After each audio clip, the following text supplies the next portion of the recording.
अरे मैंने भी किसी से प्यार किया था, उनकी राहों में इंतजार किया था। हमें क्या पता भूल जाएंगे हमें। कसूर उनका नहीं मेरा ही था, जो एक बेवफा से मैंने प्यार किया था।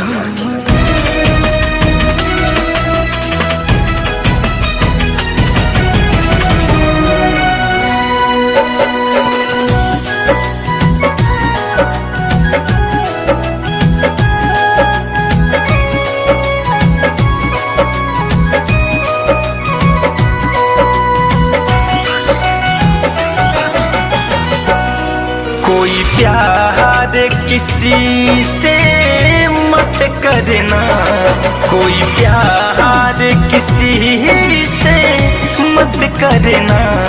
सच कहता हूँ पछताओगे, जब दिल की दर्द बढ़ जाएगी, जब दिल की दर्द बढ़ जाएगी। हो आंसू के सिवा कुछ ना पाओगे, कोई प्यार किसी से मत करना। सच कहता हूँ पछताओगे।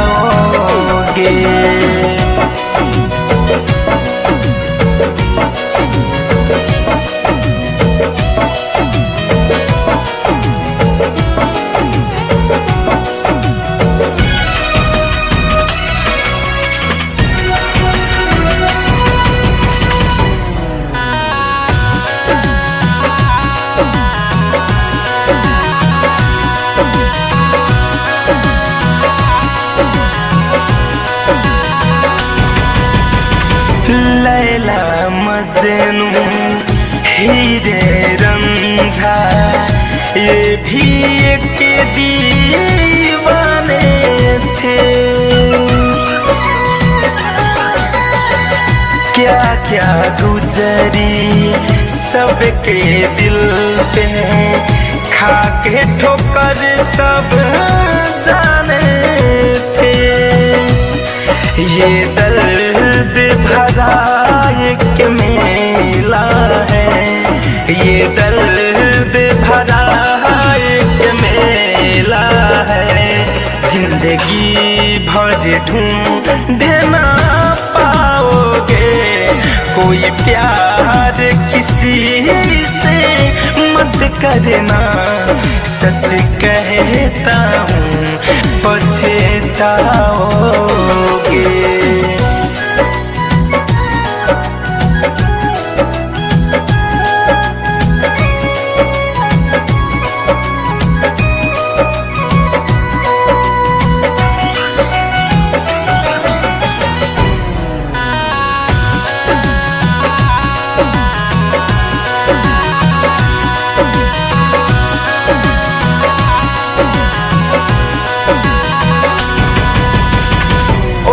बेवफा जो निकल गई तो उसको ठोकर भी खाना है।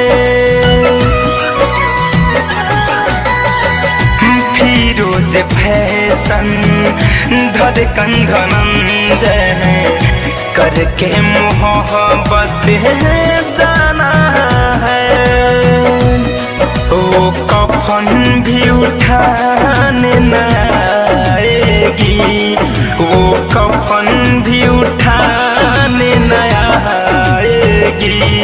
जब दुनिया से चले जाओगे, कोई प्यार किसी से मत करना।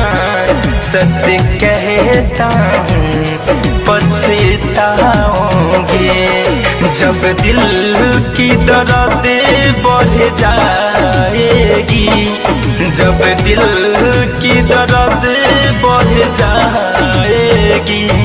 हो आंसू के सिवा कुछ ना पाओगे, कोई प्यार किसी से मत करना। सच कहता हूँ पछता